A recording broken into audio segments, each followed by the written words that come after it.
ప్రభునందు ప్రియ దేవుని పిల్లలారా, మీ అందరూ కూడా నా శుభాభివందనాలండి. అందరూ బాగున్నారు కదా? సరే, వాక్యం చదువుకుందాం. యాకోబు రాసిన పత్రిక మొదటి అధ్యాయము. యాకోబు రాసిన పత్రిక మొదటి అధ్యాయము 12వ వచనం చదువుతున్నాను, చూడండి. శోధన సహించువాడు ధన్యుడు, అతడు శోధనకు నిలిచిన వాడై ప్రభు తన్ను ప్రేమించు వారికి వాగ్దానం చేసిన జీవ కిరీటం పొందును. తలలు వంచుదాం, చిన్న ప్రార్థన చేసుకుందాం. మహాగణుడా, పరిశుద్ధుడా, ప్రేమ కలిగిన తండ్రి, నీకు వందనాలు. ప్రభు ఇక్కడ నిలబడిన అల్పురాల్ని, అయోగ్యరాల్ని, ఎందుకు పనికిరాని ఇక్కడ నిలబెట్టిన తండ్రి, నీకు వందనాలు. నా శరీర ప్రాణాత్మ నీ చేతులకు అప్పగిస్తున్నాను నాయన. మాట్లాడేది నేను కాదు ప్రభు, నా యందు మీరండి. నా ముఖాంతరం సూటిగా తేటగా ఎంతమంది బిడ్డలు నాయన ప్రభు ఈ వాక్యాన్ని వింటున్నారు, వారితో మీరే మాట్లాడమని, వాక్యానుసారమైన జీవితాలు నాయన విన్న ప్రతి ఒక్కరూ జీవించడానికి కృప చూపించి సహాయమును దయచేయమని యేసు పరిశుద్ధ నామమున వేడుకొని ప్రార్థిస్తూ ఉన్నాను పరమ తండ్రి, ఆమేన్. మరొకసారి వాక్యం చదువుతున్నాను, చూడండి. యాకోబు రాసిన పత్రిక మొదటి అధ్యాయము 12వ వచనం. శోధన సహించువాడు ధన్యుడు, అతడు శోధనకు నిలిచిన వాడై ప్రభు తన్ను ప్రేమించు వారికి వాగ్దానము చేసిన జీవ కిరీటము పొందును. ఎవరు ధన్యులంటండి? శోధనలు, శ్రమలు, నిందలు, అవమానాలు ఇవన్నీ కూడా సహించుకున్నవారు ఎవరంటే ధన్యుడు అంటున్నారు. దేవుని వాక్యం సెలవిస్తూ ఉంది. అయితే చాలామంది శోధనలు అనుభవించడానికి ఇష్టపడరు, శ్రమలు అనుభవించడానికి ఇష్టపడరు, నిందలు, అవమానాలు అనుభవించడానికి ఇష్టపడరు. ఎంతసేపు మెప్పు పొందుకోవడానికి, పొగడ్తలు ఇవి పొందుకోవడానికి ఇష్టపడతారు, కానీ అవి సహించడానికి ఇష్టపడతారు. కానీ శోధనలు అంటే సహించడానికి ఎవ్వరికీ ఇష్టం ఉండదండి. కానీ దేవుని వాక్యం మరి ఎలా సెలవిస్తుంది ఏంటి? ఏమంటున్నాడు దేవుడు వాక్యము? శోధన సహించువాడు ధన్యుడు అంటున్నాడు. ఎవరు ధన్యులు అంటండి? శోధన సహించువారు. మరి ఆ తర్వాత వచనం ఏమంటుంది? అతడు శోధనకు నిలిచిన వాడే. అంటే ఎన్ని శోధనలు, ఎన్ని శ్రమలు, నిందలు, అవమానాలు, వ్యాధులు నలిగిపోతున్నప్పటికీ వాటిలోనంట ఎవరు ఎలా ఉండాలంట? నిలిచిన వాడై ఉండాలంట. అంటే ఎన్ని శ్రమలు, శోధనలు వచ్చినా వాటి నుండి తప్పిపోయేవాడిగా కాదు, వాటి నుంచి ఏ రకంగా తప్పించుకుపోదామనేవాడు కాదంట. అవన్నీ వచ్చిన ధైర్యంగా ఎవరైతే నిలిచిన వాడై ప్రభువుని ప్రేమించేవారికంట దేవుడు వాగ్దానం చేసిన జీవ కిరీటాన్ని ఇస్తాడంట. మనం ఆయన లోకానికి వెళ్ళాక ప్రతి ఒక్కరికి వారికి చెప్పిన వాళ్ళకు ఒక కిరీటాన్ని దేవుడు సిద్ధపరిచి ఉంచుతాడు. అయితే ఇక్కడ వాక్యం సెలవిస్తుంది ఏంటంటే, ఆ శోధనలు సహించి నిలిచి ఉండి దేవుని ప్రేమించే వారికంట దేవుడు అంట ఖచ్చితంగా జీవ కిరీటాన్ని ఇస్తాడంట. మాకు ఎందుకు వచ్చింది జీవ కిరీటం ఉందో లేదో మాకేం తెలుసు, మాకు ఈ శ్రమలో, నిందల, అవమానాలు మాకేం వద్దండి బాబు, మేము ఎక్కడ ఉన్నంతకాలం ఏదోలా బతుకుతాం, చేద్దాం అని అనుకుంటున్నారమ్మ. ఈ లోకం శాశ్వతం అయితే కాదు. అసలు మంది ఈ దేశమే కాదు, ఈ ఊరే కాదు, మన పరదేశులము, యాత్రికులము. అసలైన మన ఊరేంటో తెలుసా? పరలోకం. మనది ఏంటండి? పరలోకం అసలైన ఊరు. ఇప్పుడు కొంతమంది, చాలామంది ఇప్పుడు సమ్మర్ హాలిడేస్లో ట్రిప్పులకి వెళ్తూ ఉంటారు. కొడైకెనాల్ అని, ఊటీ అని, చల్లని ప్రదేశాలకి ట్రిప్పులు వెళ్తూ ఉంటారు. వాళ్ళు అక్కడ ఉండిపోతారా? మరలా ట్రిప్ ముగించుకుని వారు స్వదేశానికి వచ్చేయాలి. ఎందుకంటే సమస్తం ఇక్కడే ఉన్నాయి. పిల్లలు స్కూల్కి వెళ్ళాలన్నా, వాళ్ళ ఆఫీసులకు వెళ్ళాలన్నా, వాళ్ళ హౌస్, సమస్తం అన్నీ ఇక్కడే ఉన్నాయి. అంతేగాని అబ్బా అక్కడ బాగుంది, ప్రదేశం చల్లగా ఉంది, ఇది అంతా బాగా నచ్చిందని జీవితాంతం అక్కడ ఉండటానికి ఉంటుందా? ఉండదు. మరలా యాత్ర ముగించుకుని ఈ స్వదేశానికి వచ్చి, అలాగే అసలైన మన స్వదేశం ఏంటంటే పరలోకం. ఎప్పుడైనా ఇక్కడ మన యాత్ర ముగించుకుని అక్కడికి వెళ్ళిపోవాల్సిందే. అయితే మన యాత్ర అక్కడికి వెళ్ళాలా, మనం ఎక్కడికి వెళ్ళాలా అన్నది ఈ భూమి మీద ఉన్నప్పుడే డిసైడ్ అవ్వాలి. మన ఇష్టానుసారంగా బ్రతికేసి వెళ్ళిపోమంటే వెళ్ళిపోవం పరలోకం. దేవుడికి నచ్చినట్టు మనం బ్రతకాలి, శోధనలు సహించాలి, భరించాలి, శ్రమలు అనుభవించాలి, ఆ శ్రమలను తట్టుకోవాలి, నిలిచి ఉండాలి, దేవుణ్ణి ప్రేమించాలి. అప్పుడు ఖచ్చితంగా దేవుడు ఆయన రాజ్యాన్ని, గొప్ప జీవ కిరీటాన్ని మనకి ఇస్తాడు. నువ్వు శోధనలు భరించలేవు, శ్రమలు వచ్చినా వాటి అందరూ నిలిచి ఉండలేవు. ఆ వచ్చిన శ్రమలు, శోధనలు బట్టి ఏం చేస్తావు తెలుసా? దేవుణ్ణి ప్రేమించలేవు నువ్వు. ఆయన ఏమన్నా తన్ను ప్రేమించు వారికి అంటున్నాడు ఆయన. ఆ శోధనలు, శ్రమలు వచ్చినప్పుడు నువ్వు ప్రేమించగలవా? దేవుణ్ణి దూషిస్తావు. దేంటి ప్రభువా, నేను ప్రార్థన చేసేస్తున్నాను, కానుకలు ఇచ్చేస్తున్నాను, అలా చేసేస్తున్నాను, నేను మందిరానికి అలాగ వచ్చేసి ఇలాగ వస్తున్నాను, నాకు ఈ శ్రమలు పెడతావా, నాకు ఈ శోధనలు పెడతావా, నాకేంటి బాధ, ఒకదాని వెంబడి ఒకటి. అయితే శోధనలు సహించినప్పుడే వారిని ఏమంటారో తెలుసా, ధన్యులు అంటారు. అయితే ఇక్కడ దేవుని వాక్యం సెలవుస్తుంది, తన్ను ప్రేమించు అని అంటే ఆ శోధనలు నిలిచుండి తన్ను ప్రేమించు వారికి దేవుడు జీవ కిరీటం ఇస్తానన్నాడు. అంతేకాని తన్ని ద్వేషించిన వారిని, తన్ని దూషించిన వారికి ఇస్తానని లేదు దేవుడు. ఇక్కడ దేవుని వాక్యం అలా సెలవు ఏంటంటే తన్ను ప్రేమించు వారిని. చాలామంది కొన్ని శోధనలు వచ్చినప్పటికీ, శ్రమలు వచ్చినప్పటికీ, నిందలు వచ్చినప్పటికీ అప్పుడు దాకా దేవుణ్ణి ఎంతో ప్రేమిస్తారు, అప్పుడు దాకా ఎంతో దేవుని స్తుతిస్తారు, దేవుని పట్ల ఎంతో కృతజ్ఞత కలిగి ఉంటారు, దేవుని పట్ల ఎంతో ప్రేమ కలిగి దేవుని సేవలో ముందుకు సాగుతూ పరిచర్యలో సాగుతారు. ఎప్పుడైతే కొన్ని ఒడిదుడుకులు వచ్చినాయో, తుఫాన్లు వచ్చినాయో, అలజడులు వచ్చినాయో వెంటనే దేవుని మీద ప్రేమ తగ్గిపోద్ది, విశ్వాసం తగ్గిపోద్ది, భక్తి తగ్గిపోద్ది, దేవుని దూషించే స్థాయికి వెళ్ళిపోతారు. కానీ దేవుని వాక్యం సెలవిస్తుంది ఏమని తెలుసా, శోధన సహించువాడు ధన్యుడు, అతడు శోధనకు నిలిచిన వాడే ప్రభు తన్ను ప్రేమించు వారికి వాగ్దానం చేసిన జీవ కిరీటము పొందును.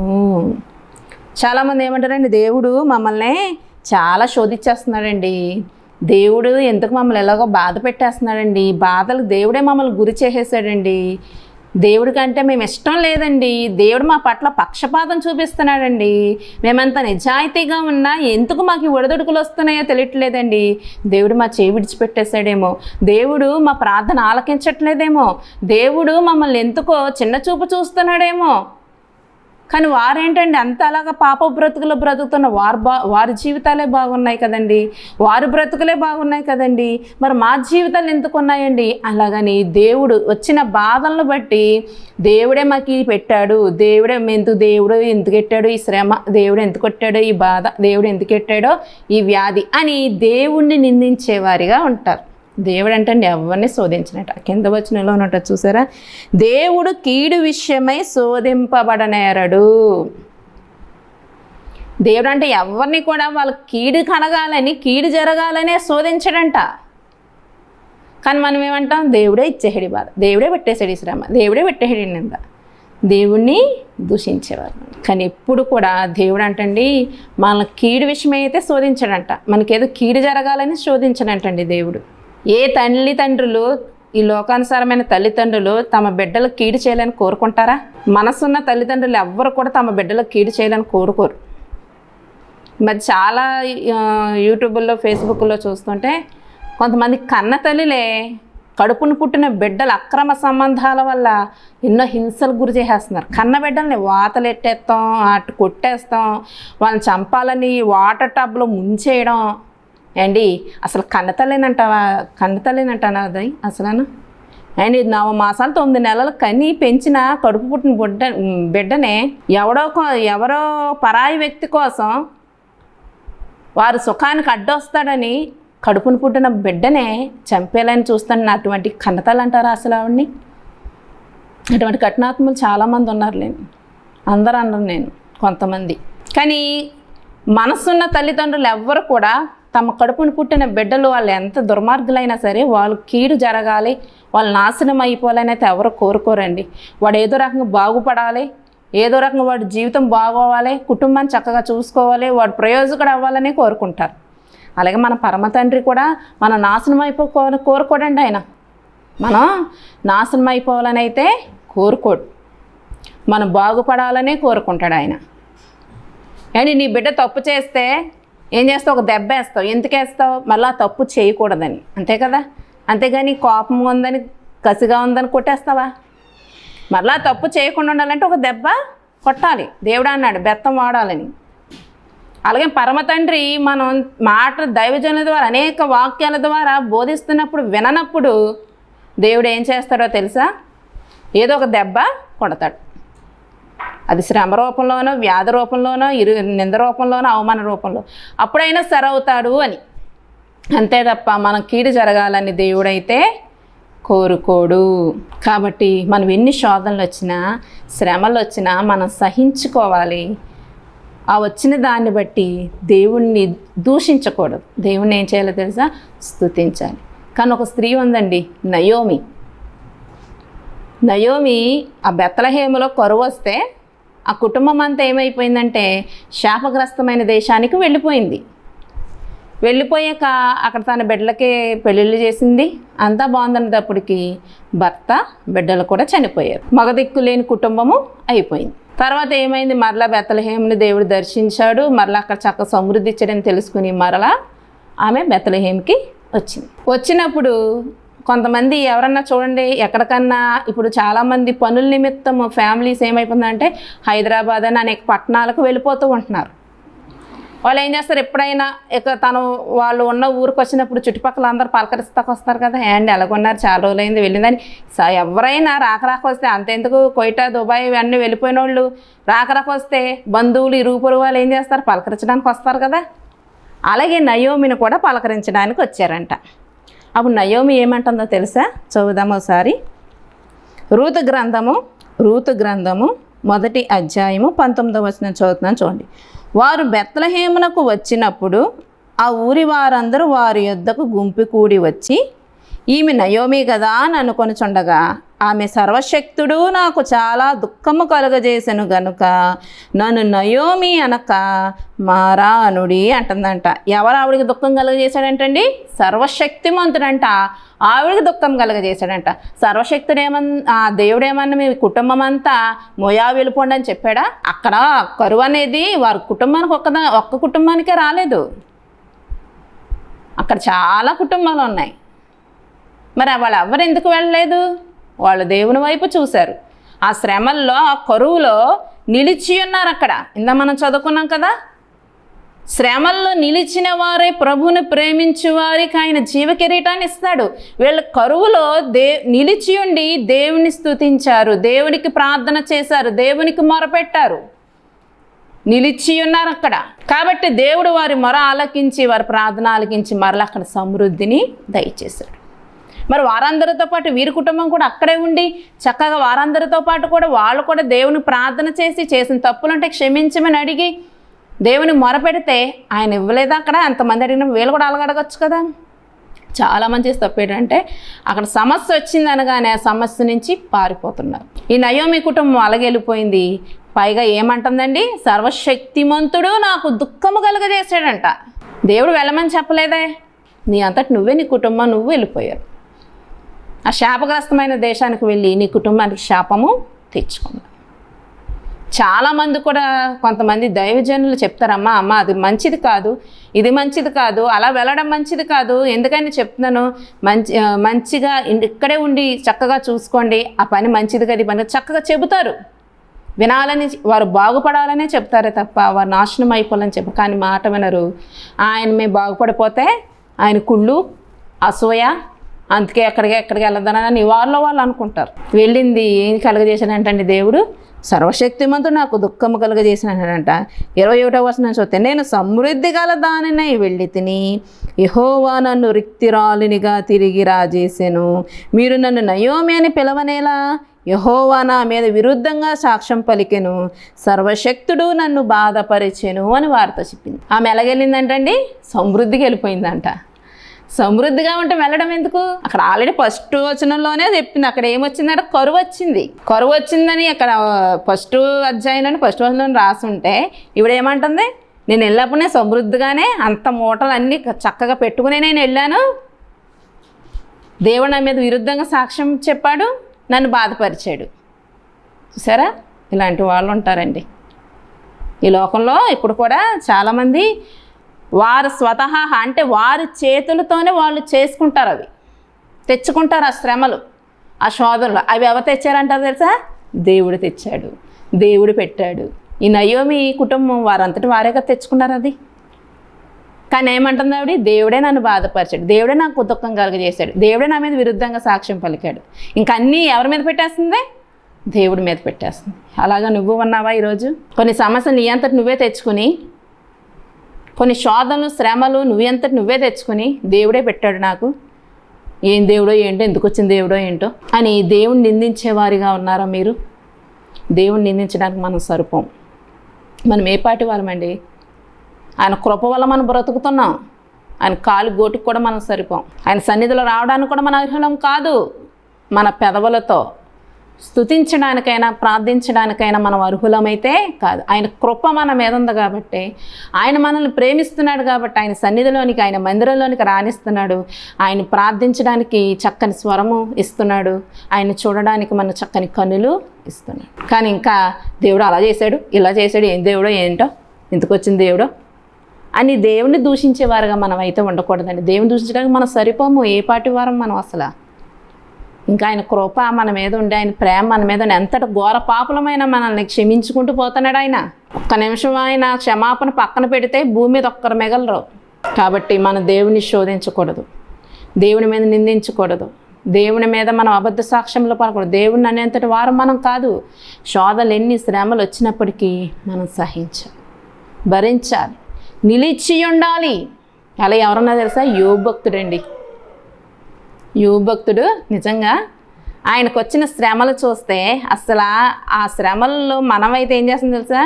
మొత్తం ఆయనకేంటి, ఆస్తి కోల్పోయారు, బిడ్డలను కోల్పోయాడు, శరీరం అంతా వ్యాధి పాలైపోయింది. అటువంటి స్థితిలో మనం దేవుని స్తుతిస్తామంటారా? మనమైతే అక్కడ దాకా ఎందుకు? చిన్న తలపోటు వచ్చి 4 రోజులు తగ్గపోతేనే ఏం దేవుడు ఏటో తలకపోటు కూడా తగ్గుతులేదు, జ్వరం తగ్గుతులేదు.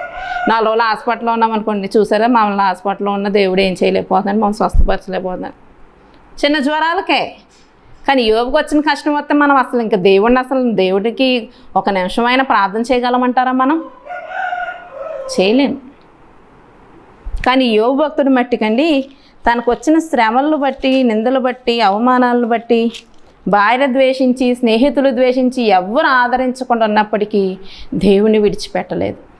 ఆ శ్రమల్లో, ఆ నిందల్లో భార్య పక్క నుంచి ఆదరించాల్సి, దగ్గరుండి ఓదార్చవలసిన భార్య కూడా ఎందుకు వచ్చింది ఇంకా దేవుడా అంటున్నా ఆ దేవుణ్ణి దూషించి చచ్చిపో అంటుందండి. అంటే బయట వాళ్ళు ఎవరైనా అన్నా తట్టుకోగలం, కానీ ఇంట్లో వాళ్ళు, అయిన వాళ్ళు, దగ్గర వాళ్ళు అంటే తట్టుకోలేము కదండి మనం. కానీ భార్య కూడా ఆ మాట అంటున్న యోబు ఆ మాటలను తట్టుకొని ఆయన ఏమంటున్నాడో తెలుసా? అప్పుడు కూడా భార్యని ఏమనలేదండి. ఆయన మాట అంటాడు, ఏమంటాడంటే, నువ్వు మూర్ఖురాలు మాట్లాడినట్లు మాట్లాడకు యోబు గారు అంటున్నాడండి. కాదు చూడండి, 7వ వచనం కాడి నుంచి చదువుదాం. యోబు గ్రంథము 2వ అధ్యాయము 7వ వచనం కాడి నుంచి చదువుతున్నాను చూడండి. కాబట్టి అపవాది యెహోవా సన్నిధి నుండి బయలు వెళ్ళి అరికాలు మొదలుకొని నడినెత్తు వరకు బాధగల కురుపులతో యోబును మొత్తెను. అతడు ఒళ్ళు గోకొనుటకై చిల్లా పెంకులు తీసుకుని బుడిదలో కూర్చుండగా అతని భార్య వచ్చి, నీవు ఇంకనూ యథార్థతను వదలకయుందువా? దేవుని దూషించి మరణము కమ్మనెను. అందుకు అతడు, మూర్ఖురాలు మాట్లాడినట్లు నీవు మాట్లాడుచున్నావు. అంటే ఒక మూర్ఖురాలు ఏ విధంగా మనం అలా మాట్లాడుతున్నావు? నువ్వు మూర్ఖురాలు అని అనలేదు, మూర్ఖురాలు మాట్లాడుచున్నట్లు మాట్లాడుతున్నావు నువ్వు. ఇక్కడ కూడా ఎంతో సహనాన్ని కలిగి ఉన్నాడు యోబు. యథార్థతను విడిచిపెట్టలేదు, దేవుని స్తుతిస్తున్నాడు. యెహోవా ఇచ్చాను, యెహోవా తీసుకొని దేవునామముకు స్తుతి కలుగును గాక. మనం స్తుతించగలమా? దేవుడే ఇచ్చాడు కాబట్టి దేవుడే తీసుకున్నాడండి అని మనం స్తుతించగలమా? స్తుతించలేం. ఇంక దేవుడు లేదు, ఏమి లేదు, ప్రార్థన లేదు, ఏమి లేదు. ఎంత నష్టం కలిగి ఇంకా ప్రార్థన ఏంటి? ఇంకా దేవుడు ఏంటి? అవసరం లేదు మందిరానికి వెళ్ళడం, అవసరం లేదు ప్రార్థన చేయడం, ఇంకా మనం ఇష్టానుసారం బ్రతకడం. కానీ యోబు అలాగన్నాడా? తన యథార్థతను విడిచిపెట్టలేదు. చాలామంది ఆశీర్వాదాలు అనుభవించడానికి ఇష్టపడతారు. ఆశీర్వాదాలు వచ్చేస్తూ ఉంటే అవి బాబు దేవునికి ఎక్కలేని స్తుతులు చెల్లిస్తావు, స్తుతి కూడుకులు పెట్టేసుకుంటావు, ఆ మందిరాన్ని విడిచిపెట్టావు, దైవజాన్ని విడిచిపెట్టావు. కానీ ఈ శ్రమలు వచ్చేటప్పటికి చల్లారిపోతావు. ఆశీర్వాదం వచ్చినప్పుడు నువ్వు ఎంత సంతోషంగా గొంతులు వేస్తావో, శ్రమలు వచ్చినప్పుడు కూడా అలాగే ఉండాలంట మనం. ఆ కింద వచనంలో ఉంటావు చూడండి, ఆయన యోబు గారు చక్కగా మాట్లాడతారు. మూర్ఖురాలు మాట్లాడినట్టు నువ్వు మాట్లాడుచున్నావు, మనం దేవుని వలన ఈ మేలు అనుభవించుదుమా, కీడును మనం అనుభవింప తగదా. నేను బాగా చెప్పాడు కదండి ఆయన. మేలు అనుభవించడానికి మనం రెడీ, మరి కీడు అనుభవించడానికి అబ్బెబ్బెబ్బే, కీడైతే వద్దు ప్రభా, శ్రమలైతే వద్దు ప్రభా, నిందలైతే వద్దు ప్రభా. ఆశీర్వాదాల మూటలు నువ్వు మైండ్ సూట్ వేసేసినా వాటి కోసం ప్రత్యేకంగా గది కట్టేసి భద్రపరిచేస్తాం. కీడబ్బా కీడు మట్టికి వద్దు. చూసారా యోబు భక్తుడు ఎంత బాగా మాట్లాడాడో. దేవుడిస్తే మేలు తీసేసుకుంటాకే రెడీగా అయిపోతావు నువ్వు. ఆశీర్వాదాలు పొందుకుంటాకే రెడీ అయిపోతావు నువ్వు. కానీ కీడు అనుభవించడానికి మనం సరిపోమా, మనం తగమా అని చూసారండి యోబు భక్తుని ఎంత బాగా చెప్పాడో. అవును, మనం ఆశీర్వాదాలు మేలులు పొందుకోవడానికి అర్హులమైతే శ్రమలు పొందుకోవడానికి, శ్రమలు అనుభవించడానికి, నిందలు అవమానించడానికి, అవమానాలు అనుభవించడానికి కూడా మనం అర్హులమే. మన శ్రమలు, నిందలు, అవమానాలు అనుభవించినప్పుడే మనం దేవుని బిడ్డలం అవుతాం, దేవుని కుమారులు అవుతాం. నీకు శ్రమలు లేవా, నిందలు లేవా, అవమానాలు లేవా, ఎప్పుడు ఎంత చక్కగా గిలగల్లాడుతూ ఉన్నావా, చుట్టూ జనాలు ఉన్నారా అంటే నువ్వు దేవునికి దూరంగా ఉన్నట్టు, అంటే సైతానేలు బడిలో నువ్వు ఉన్నట్టు, సాతాను చక్కగా ఆడిస్తున్నట్టు నువ్వు ఆడుతున్నావు. ఎప్పుడైతే ఆ శ్రమల కొలిమిలో మనం నలిగిపోతూ ఉంటామో దేవుడు తగిన సమయం మరలా చక్కగా మనల్ని అంటండి కావలసిన ఆశీర్వాదాలు మనకి. యోబు భక్తుడు నలిగిపోయాడు, చాలా నలిగిపోయాడు. మొదటి అధ్యాయంలో ఎంత కోల్పోయాడో చివరి అధ్యాయంకి వచ్చేటప్పటికి డబల్ ఆశీర్వాదాన్ని పొందుకున్నాడు. ఎందువల్ల తెలుసా? ఆ శ్రమల్లో, నిందల్లో, అవమానాల్లో, ఆ వ్యాధి బాధల్లో నిలిచి దేవుణ్ణి ప్రేమించి, దేవుణ్ణి స్తుతించి, దేవుణ్ణి ప్రార్థించడం వల్ల ఏమయ్యాడు తెలుసా? చివరికి వచ్చేటప్పటికి దేవుడు తన యొక్క యథార్థతను చూసి, తన దేవుడి పట్ల ఉన్న భయభక్తులను చూసి, నా భక్తుడు ఎంత శ్రమ పెట్టినా నన్ను ఒక్క మాట కూడా దూషించలేదే, నా భక్తుని ఇంక నేను శ్రమ పెట్టకూడదు అని తన వ్యాధంతా తీసేసి ఎంతైతే కోల్పోయాడో అదంతా డబల్ దేవుడు అనుగ్రహించాడు. దేవునికి స్తోత్రం, హల్లెలూయా. శ్రమలు శాశ్వతం అనుకుంటున్నావు నువ్వు ఆ శ్రమలలో నిలిచి ఉండగా దేవుడు ఒకరోజు చాలు, నా బిడ్డ నలిగిపోయింది చాలు, దేని నిమిత్తం నలిగిపోతున్నాడో అవన్నీ కొట్టివేసి దేవుడు నీకు ఆశీర్వాదాలు, సమృద్ధి, ఆరోగ్యము అన్నీ కూడా నీకు అనుగ్రహిస్తాడు. ఎప్పుడు మనం ఆ శోధనలో, శ్రమలో నిలిచిన వారై దేవుణ్ణి ప్రేమించినప్పుడు, దేవుని స్తుతించినప్పుడు. కానీ మనం అటువంటి శ్రమల నిందలు వచ్చినప్పుడు మట్టికి నిలిచి ఉండాలి. చాలామంది భక్తులు ఉన్నారు బైబిల్లో, వారందరూ అధిక స్థానాన్ని పొందుకున్నప్పుడు ముందు ఎలాంటి శ్రమలు పొందారండి? చాలా శ్రమలు పొందారు. ఒక యేసేపుని తీసుకోండి, ఒక దావీదుని తీసుకోండి, వాళ్ళు మామూలుగానే అయిపోయారు అధికారులు, రాజులు. ఎంత శ్రమ అనుభవించారు, ఎంత వేదన అనుభవించారు, ఎంత నిందలు, అన్నీ అయిన వారితోటే, ఇంట్లో వారితోటే ఎంత బాధ అనుభవించారు ఆ శ్రమల్లో. అయితే వాళ్ళు దేవుని విడిచిపెట్టలేదు కాబట్టి, యథార్థతను విడిచిపెట్టలేదు కాబట్టి, ఆ శ్రమల్లో నిలిచిన వారై ప్రభువుని ప్రేమించి ఉన్నారు కాబట్టి దేవుడు వారికి గొప్ప స్థానాల్లో దేవుడు నిలబెట్టాడు. నువ్వు కూడా ఒక గొప్ప స్థానంలో నిలబడాలనుకుంటున్నావా? నీకో గోల్ ఉంటుంది కదా, నేను ఫలానా అది అవ్వాలి, ఇది అవ్వాలి, నీకంటూ ఒక ఆశయం నీకు ఉంది కదా. మరి ఆ స్థాయికి నువ్వు వెళ్ళాలంటే ఎన్ని శ్రమలు వచ్చినా, నిందలు వచ్చినా, అవమానాలు వచ్చినా దేవుని యందు నిలిచి ఉండు, దేవుణ్ణి ప్రేమించు. ఇప్పుడు ఖచ్చితంగా నువ్వు అనుకున్న స్థితిలో దేవుడు నిన్ను నిలబెడతాడు. ముందు ఆ శ్రమల అగ్నిలో మనల్ని కాల్చి ఒక చక్కని రూపాన్ని దేవుడు మనకి ఇస్తాడు. బంగారం కదండి, దాన్ని ఎంత కాలుస్తారు? బంగారం ఒక షేప్ రావాలంటే, మనం అనుకున్న డిజైన్ రావాలంటే దాన్ని బాగా కాల్చి మనం అనుకున్న డిజైన్లు వేస్తే చక్కని, మనం అనుకున్న ఒక ఉంగరం, ఒక రింగ్ అయినా, ఒక చెవులి అయినా, ఏదైనా సంథింగ్ రావాలంటే అది బాగా ఏమవ్వాలి? అగ్నిలో మండాలి. కాబట్టి దేవుడు కూడా మన నుంచి ఒక రూపాన్ని కోరుకుంటున్నాడు.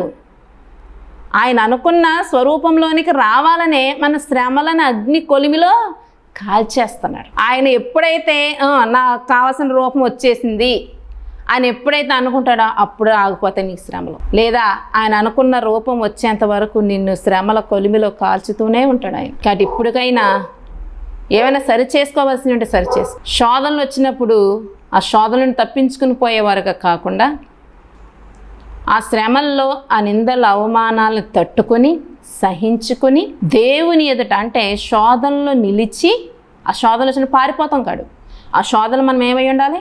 నిలిచి ఉండాలి. ఆ నిలిచి ఉండి ఆ శోధనలు బట్టి దేవుణ్ణి ఏం చేయాలి? ప్రేమించాలి, స్తుతించాలి, ప్రార్థించాలి. అప్పుడు దేవుడు ఖచ్చితంగా మనకి ఇవ్వగలిగిన జీవ కిరీటాన్ని ఇస్తాడు, ఇవ్వాల్సిన ఆశీర్వాదాలు ఇస్తాడు. ఆ శ్రమల్లోంచి, ఆ కష్టాల్లోంచి తప్పించుకునే మార్గాన్ని మనకు చూపిస్తాడు. యోబు గ్రంథంలో ఉంటుందండి. యోబు గ్రంథం 5వ అధ్యాయం 6-7 వచనం చదివితే, శ్రమ ధూళిలో నుండి పుట్టదు, బాధ భూమిలో నుండి మొలవదు, నిప్పురవ్వలు పైకి ఎగిరినట్లు నరులు శ్రమానుభవమునకే పుట్టుచున్నారు. మనం ఎందుకు పుడుతున్నామంట?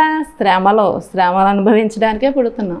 మనం అనుకుంటాం మనం ఆశీర్వాదాలు అనుభవించడానికి పుడుతున్నాం, అవి అనుభవించడానికి ఇవి అనుభవించడానికి పుడుతున్నాం. కానీ దేవుని వాక్యం ఏం సెలవిస్తుందండి?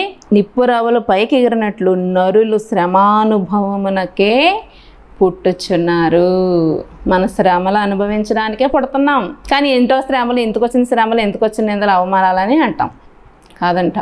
దేవుని వాక్యం సెలవిస్తుంది, నరులు శ్రమానుభవమునకే పుట్టుచున్నారు. చూసారండి? కాబట్టి మనకి ఎన్ని శ్రమలు వచ్చినా ఆ శ్రమల్లో మట్టికి దేవుని విడిచిపెట్టద్దు. ఎన్ని నిందలు వస్తున్నా అనేవాళ్ళని అన్నవ్వండి. నూరే కదా, అటు మాట్లాడతారు, ఇటు మాట్లాడతారు. వాళ్ళకి ఎటు అనుకూలంగా ఉంటే అటు మాట్లాడతారు. అనేవాళ్ళని అనుకునేవ్వండి, నిందలేసే వాళ్ళని వేసేనివ్వండి, అవమానించేవాడిని. కానీ దేవుడు చూస్తాడు కదా, దేవుడు ఖచ్చితంగా చూస్తాడు. వాటిలో మనం కృంగిపోవద్దని బాగానే చెప్తున్నారండి మీరు. మాట అంటే తెలుస్తుంది, మాట పడితే తెలుస్తుంది అని అంటారు చాలామంది. మేము చాలా పడ్డాం. మొదట్లో మాకు కోపం వచ్చేది, మాకు బాధ కలిగేది, ఏంటి ఇలాగంటున్నారు ఏంటనని. కానీ దేవుడు ఒక్కొక్కటిగా ఎన్నన్నా సహనం వహించు, ఓర్పు, ఇవి నేర్పించాడు మాకు. బాధస్తుంది, ఖచ్చితంగా బాధస్తుంది, నేను బాధ రాదని చెప్పదు. అయితే ఆ మాటలను దాంట్లో ఇంకా కృంగిపోకుండా వాటిని ఏం చేయాలంటే కాసేపు బాధపడిన తర్వాత దేవుడికి అప్పగించు. నీ హృదయం తేలికవుద్ది, నీ మనసు తేలికవుద్ది. దేవుడికి అప్పచెప్తే మన తరపున ఆయన వ్యాజ్యం ఆడతాడు, మన తరపున ఆయనే యుద్ధం చేస్తాడు. నువ్వు నేను తిరుగు మాట అంటాం అంత అయిపోద్ది. కానీ దేవుడు కలగజేసుకుంటే వాళ్ళు మళ్ళీ అన్నవాళ్ళు నీ దగ్గరికి వచ్చి క్షమాపణకు సైతము కోరతారు.